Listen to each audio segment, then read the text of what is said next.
All right, defense. We're going to go man-to-man defense with adjacent help. First thing about our defense is we're going to overplay the ball to force him to the outside. So anytime our man has the ball, we're going to be positioned inside of him, in between him and the goal, and we're going to force him to the outside. Now, how we're going to do that is to have our stick upfield in the direction of where we want him to go, and also we're going to have that inside foot upfield. So the inside field, just like we're forcing him. So midi number one here, guarding midi number one, he's going to be forcing this guy to the outside. That's where we want him to go. We don't want him to get beat inside here. So that's why he's positioned inside to cut that off. Adjacent help means that the two guys next to him, if he were to get him to drive, these guys would be the help. So number 4 here on defense and number 2 here are going to be the guys that are going to be help. So number 4 would be calling out help right, and number 2 would be calling out help left. Number 5 and number 6, they're 2 passes away on each side. So number 5 would be saying, I'm two right. Number 6 is saying, I'm 2 left. Anytime you're more than 1 pass away, you're going to be in the hole. The hole is going to be the area right in front of the goal, like a 10 by 10 square. So 5 and 6 are in the hole. If you're the backside defender, so you're on the opposite side of the ball, which is number 6 right now, he's going to come down all the way to the backside pipe. All right. Both guys, they need to know where their man is at all times, but they also need to know where the ball is. Number 3 here on the crease is going to be our crease defender, and we'll call him the hot defender. So number 3 would be calling out, I'm hot, I'm hot. Whenever you're guarding the crease defender, we're going to position ourselves, we're going to front him. Just like in basketball, we're going to front him so that there's no entry pass. So if your man is the crease man, you're always going to stay in between him and the ball. You have help behind you with number 6 if they were to try to lob it in or something like that, but we won't see that too much. So as we're out here, we got number 1, he's calling, I have ball, I have ball, I have man, whichever one you would like. He's overplaying it so that any drive has to go to the outside.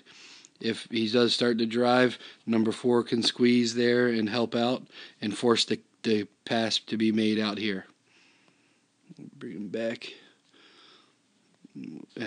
Now, if you're 1 pass away, you're going to be splitting the difference, shading your man, and you're going to be sagging in. What we want to do as soon as the pass is on the way, so as soon as this guy draws back to pass, that's when we're going to jump our man.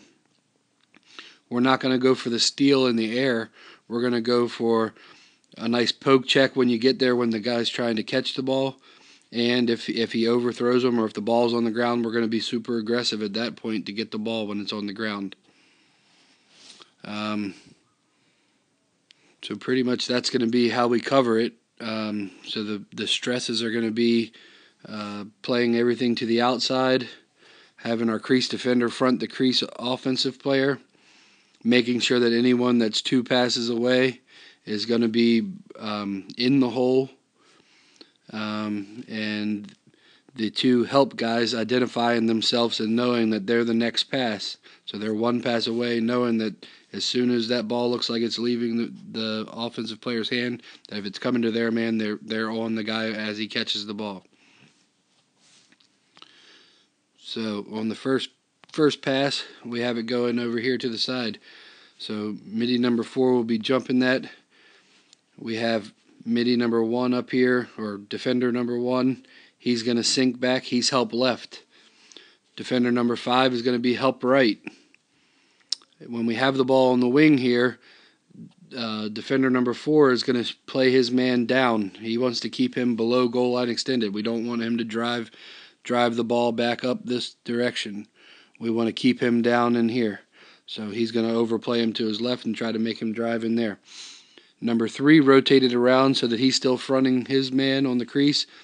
Number 6 is now 2 passes away to the right, so he's 2 right. Number 2 is 2 left. Both of them are sagged down into the hole and all the way to the backside pipe because they're away from the ball. Next pass goes. When the ball goes to X, we're not going to pressure that ball. If he drops it on the pass, or the number 5 can make a play on the pass, that's one thing. But we're not going to overpressure that. We're going to give him a little bit more than a stick length away, and we're just going to make him pass the ball. We'll have defender number 6 here and defender number 4 here are sagging in. They're going to be his help right and left if he needs any on the drive. But we're just going to play that. We're just going to basically shadow him wherever he goes, not let him drive and turn the corner and put any pressure on our defense. Number 3 again. Defender number 3 is shifted around so that he's still fronting his man. Numbers 1 and 2 are 2 passes away, so they're sagged all the way into the hole, and they're helping squeeze that guy on the crease. Pass goes over to attack number 6, and we rotate to that. So again, he's playing him so that he's keeping him down below goal line extended. Number 5 has come back. He's the help left. Number 2 is shifted out a little bit to be ready to defend a pass there, but he's help right. Defender number 3 is shifted a little bit to shade that, and we have both defenders on the backside to the backside pipe, and they're both 2 passes away. Comes up here. We get the shift. Again, he's shading the inside to make the drive to the outside if they're going to drive it. Number 6 shifted back in. He's got the help left. Number 1 now has help right. And number 3 shifted around to front his defender. And we have number 4 still on that backside pipe. Number 5's 2 passes away, so he's in the hole. Pass goes back around to the top, and we're back to where we started from. So that's how we're going to move and rotate on that. Key points. Again, we try to make everything drive to the outsides. Everything has to drive to the outsides. If we get it down below goal line extended, we don't allow it to come back up. We're not going to allow them to drive and come back up. Now, if we were to get beat on a direction that we don't want it to go, if number 1 gets beat inside, we got him going here.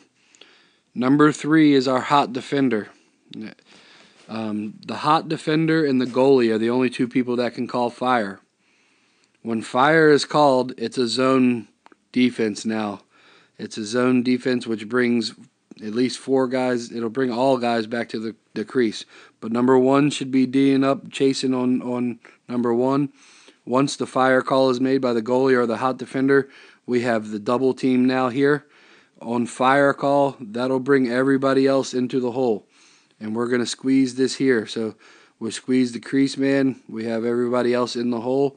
And we need to force it back out, turn it back out, make get the pass to go back outside. So until we say we'll have a word for it, but to re-man back up, we're staying in a zone now. We'll be in a 4-man zone. These guys are doubling the ball until the goalie has the ball kicked back out. So we kick it back out to there. Then we'll go back to normal once the ball is back out. And we'll have a call for that. We'll just have to think of the name. But that's what would happen on a fire call. When we're teaching how to play defense, we're going to limit the body checks. Play defense with our feet, just like in basketball. We're going to make sure that we're moving our feet. We're not worrying about body checks, and we're not really worried about too many poke checks. We'll do a poke check on our players when they're receiving the ball, if we're close enough to do that. We'll poke check guys when they're trying to pass the ball, if we're in good position. But the checks are going to be secondary to having your body and feet in good position.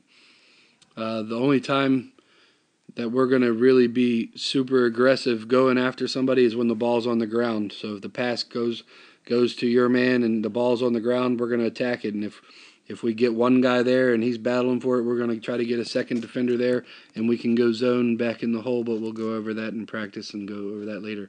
But we want to win ground balls.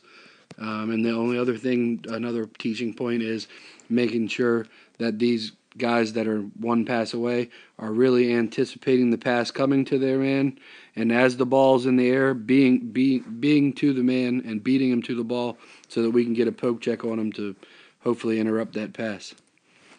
That's a brief overview of our defense.